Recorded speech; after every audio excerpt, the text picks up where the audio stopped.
Good evening. It's 7 o'clock, and we have 3 meetings tonight.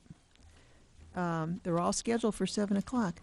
The Cunningham Town Board, that will be followed by the regular meeting of the Urbana City Council, and then we have a special committee of the whole for the Urbana City Council. So I'd like to call the Cunningham Town Board meeting to order. Would the clerk please call the roll? Mr. Ammons. Here. Mr. Brown. Here.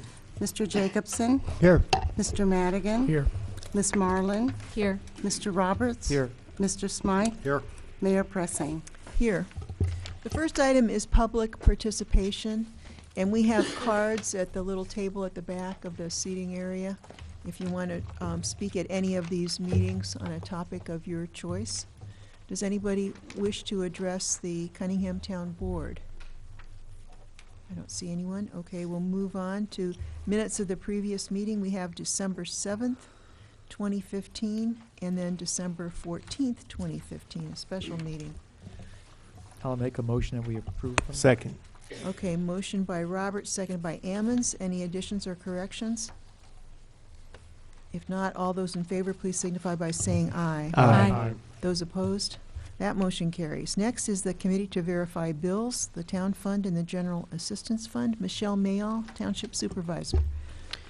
Bills for January, including December interim checks. Town Fund is $61,070.56. The General Assistance Fund is $15,280.60. Okay, any questions for Michelle? Is there a motion to approve? Eric? Yeah, I do have a question. This won't affect my approval, but I happened by chance to be talking with somebody who works at the state DHS office in Champaign, and I came to realize in the course of the conversation that there's an overlap between their clientele and our township clientele in terms of the situations that they present to agencies. And I just wanted to verify, do you and DHS share information so that they always know what benefits they're getting from you, and you always know what benefits township residents are getting from them? They have to provide us proof that they've applied for the SNAP and the ACA. And then it will state on there if they're receiving cash. So if they're receiving cash from them, they're not eligible at the township. Okay. And do you also share with DHS information about people who are getting cash from us? No, only if they sign a release, the client does at DHS, and they request the information. It's not. So there's no automatic. Not with us sharing with them. I mean, we Yeah. verify that they're not receiving cash at DHS before Right. they're opened at the township. And then when they come back Okay. for their update appointments, that's one of the things they have to bring is verification again of their SNAP benefits and proof that they're not receiving cash. Okay, so okay, thanks. Okay, any other questions? Is there a motion to approve the bills? So moved. A Motion second. by Marlin, seconded by Roberts. All those in favor, please signify by saying aye. Aye. Those opposed? That motion carries. Reports of officers. Michelle does not have a report. Anyone else? Okay, unfinished business. New business, resolution number T 2016-01-001R, a resolution authorizing request to intervene in formal hearing with the Illinois Property Tax Appeal Board. So do we have the assessor here? Did you want to say something about that? Okay. Anybody have any questions for Dan? Eric? So this is the same case we heard before. This is the golf club. No, this one is for the point where the old Kmart was in Urbana. Oh, okay. Sorry, I didn't do my homework. Okay. Well, there's a lot. It just, that's the only thing. Okay. Okay, anyone? Okay, Bill? Yeah, I think we approved one of these either last year or the year before for the same place. Can they do this every year if they want? Or is there every other year? Is there any They limit? can any year they want to. The situation with this one is, in 2013, they got a reduction down to 9 million with an appraisal they had ordered. Dan, could you speak into the mic, please? Sorry. 2013, they got an appraisal saying their property was worth $9 million. It got that reduction.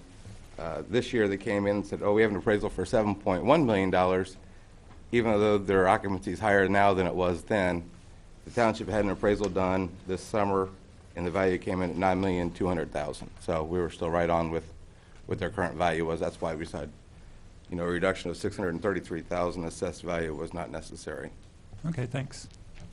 Anyone else? Okay, is there a motion to approve? So Actually, I have a question. Okay, another question. Mike So was the Madigan. township's appraisal based on some kind of market analysis, or was it actually an appraisal of the building? It was an appraisal of the entire property based, the main thing is the income approach, and we had their income information, and Jim Webster went through and viewed the property with the property manager. So this is an income approach. It has all three approaches in it. The income approach is typically the highest one. The sales were included, since we did have one north, one south sell, along with one in Savoy, also had sold recently. So you took the income approach, and that's what you're basing your decision on? He takes a look at both of them. They're both pretty close. I can email you a copy of the appraisal if you'd like to. But I think the income approach and the sales approach were pretty close together, from my memory of it. Yeah, well, my opinion about appraisers is if you don't like the appraiser, get another appraisal, get another appraiser. And the income approach, I think, is just not really a fair thing to base property tax on. And my reason for that as a small business person is my sales may be grossly different from one year to another. The value of the property is more static, all right? So I don't support this. I appreciate your efforts here, but I don't support this because I don't think an income approach is a proper approach to take in an appraisal at any given point in time. And what you should have also done, I think, in my opinion, is maybe average the two appraisals because you are getting two professionals' opinions, and maybe we ought to split the difference there a little bit instead of just taking the highest of the high number from one appraiser. Well, I also looked at the appraisal they had done in 2013 showing $9 million, and they came back with the one that they shopped around and found one saying it's worth $7.2 million. That's also something to consider too. Well, I would agree with that. I mean, like I just said, if you don't like your appraisal, get another appraiser. But, we shopped an appraisal too for someone who I'm sure is very professional, just like the appraiser that they got. So maybe what we ought to do is, like I say, average the two. But that's not what we're doing here. We're taking the highest number from the highest appraiser. Dan, isn't that required by state law that you do the commercial property based on income? Certain properties, for instance, Mike, your property would not be done based on the income that you receive. It would be based on what the market rent would be for your property, rather than with the income that you make as a business. And that's the difference between the two. We do have fortunate to have sales of this kind of student housing available to us, and it came up, at the same value as the income did. So in their overall value, it's something that, the appraiser is the one who did the work on it, not myself. Okay. Anyone else? Diane? Do you anticipate any more appeals of this nature with these size properties out in southeast Urbana? They have time to go to the property tax appeal board after they go to the board of review. The first thing to go is the board of review. We had several of those this year. Either the city intervened or I intervened in ones that we thought were necessary. I don't think that anyone else has gone to PTAB, but it depends on how long it takes PTAB, the property tax appeal board, to open their mail and send us a decision, or send us a copy of their appeal. I mean, it can be a 2-year process. So this has already gone through the Board of Review? It's already gone through the board of review, and the board of review looked at both appraisals and used our appraisal as the best evidence So on the they're table. appealing the Board of Review decision? Correct. Okay. Okay, Eric Jacobson has a question. So I just want to be sure I understand the nature of the income we're talking about. It's not not a sales income, it's a rental income, is that correct? Correct.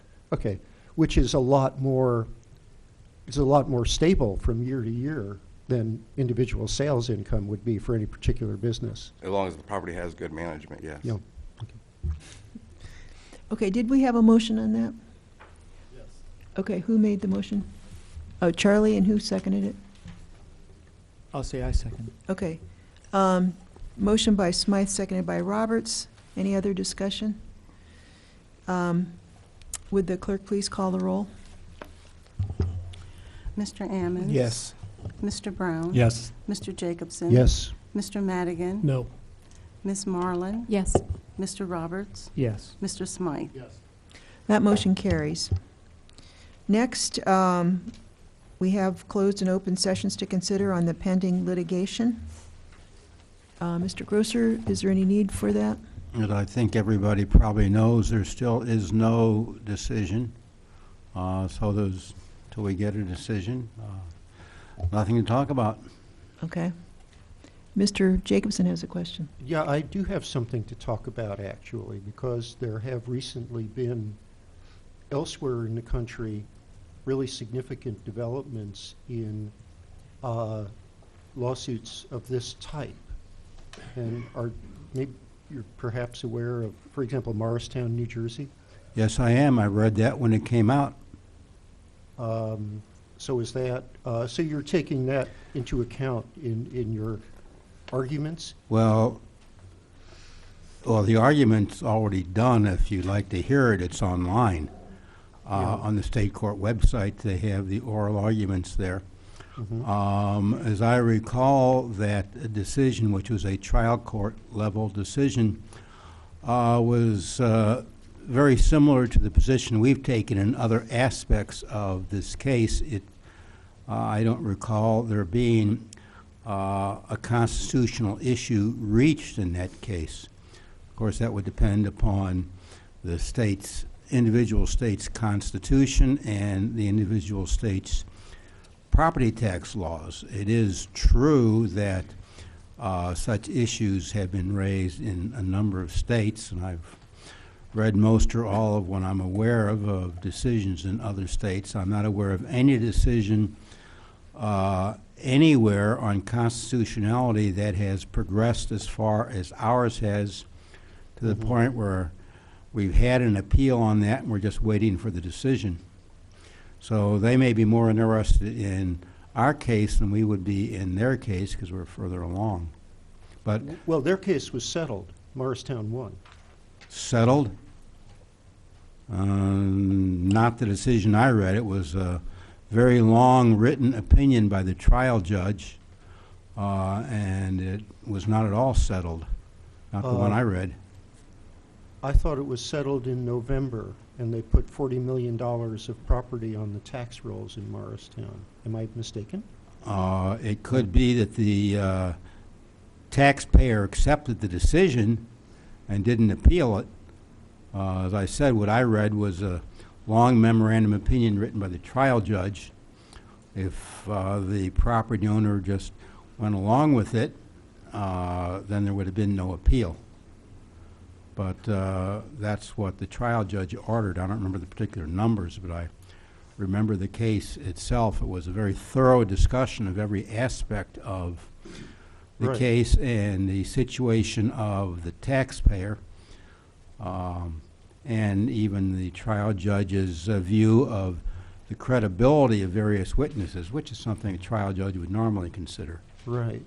So, okay. So anyway, the arguments that were in that you're taking into account, but actually you're taking a different line of argument on constitutional grounds rather than on the very definition of what a nonprofit hospital is. In the particular matter that's on appeal, which is not the entire case, Yeah. it's the new statute. Right. Our position is that it is unconstitutional. On the original case, which is still pending under the long existing and still existing charitable exemption, Our position is very similar to what was set forth in the New Jersey case. Okay. Are you aware that the lawyer who represented Morristown has now been retained by Princeton Township to represent their interests in a case that's challenging the nonprofit status of Princeton University? I don't recall if I knew that, though when I read the decisions, I always read the names of the attorneys and the judge, just in case there's somebody I know. So so that also might be an interesting one to follow. Yes. Okay, I guess we're not going to have a closed session on this. That was all I was going to say. All right, anyone else have anything to add? Well, there being no further business, this meeting is adjourned, so thank you all.